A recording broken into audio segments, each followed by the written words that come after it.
These days, they fill with color, they're sewn together. Hi guys, it's early in the morning and we're in Byron Bay this week. It's my first time here and it's incredibly beautiful, and we get to stay at a private residence that has the most beautiful views over Watercourse Beach here. I can't believe that it's taken me almost 6 years of living in Australia to come to this iconic place, and it even feels surreal saying that. I moved from Germany to Australia 6 years ago, almost 6 years ago. It's wild. But I thought it's a good opportunity to maybe talk a little bit about my experience of moving in your 30s, the good, the bad, and whether I think it's worth it. Last year I made a video about my story of moving to Australia, so I'll link it up here in case you want to check that out.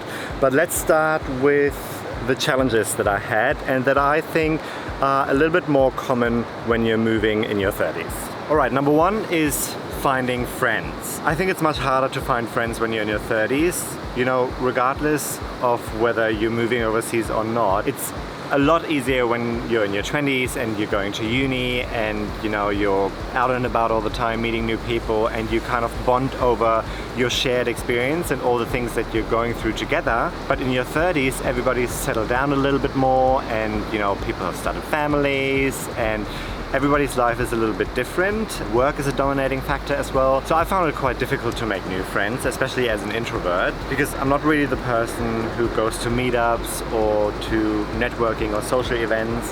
And if I find myself in a situation like that, I'm not the one roaming the room and introducing myself to everyone. All my closest friends are still in Germany, and even though I made a handful of really good friends now here as well, mainly through work, I still find I'm missing those friendships that are kind of an integral part of your day-to-day life and that you share everything with. Okay, number two is finding work.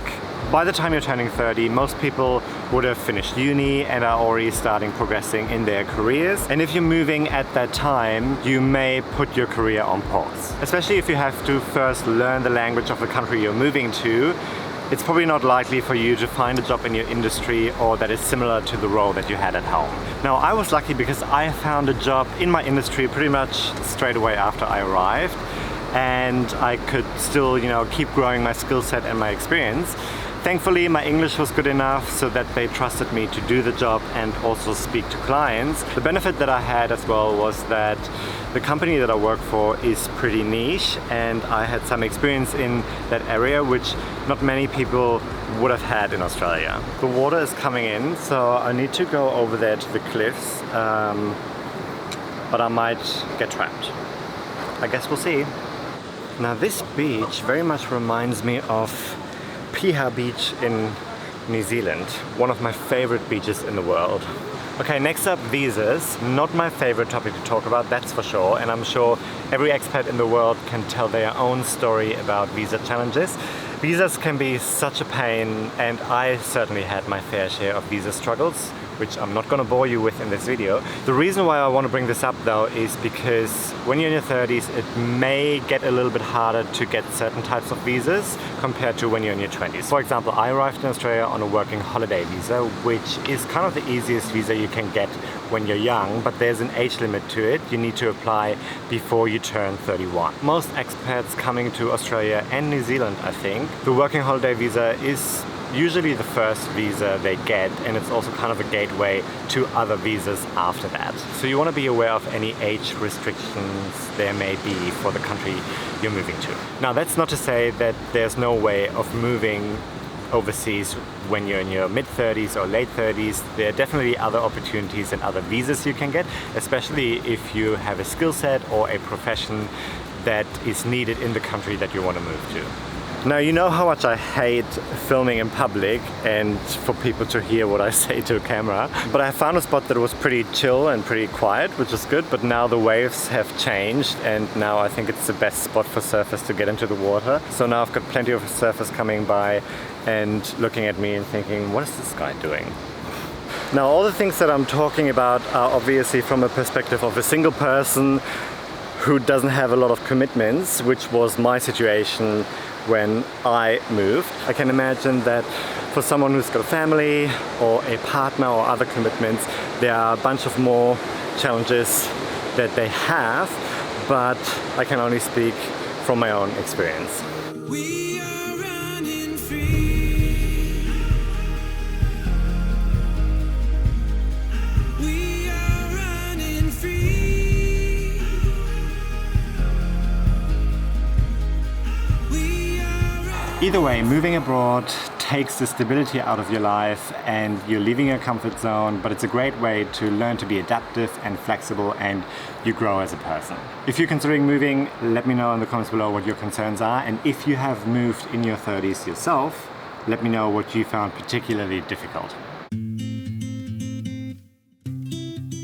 Okay, now let's talk about why it's worth it and why you should absolutely move abroad in your 30s. Number one is self-development. People grow based on their experiences and based on the challenges they had to overcome. So when you're moving abroad, you really learn a lot about yourself, how you deal with uncertainty, stress, loneliness, and all of that.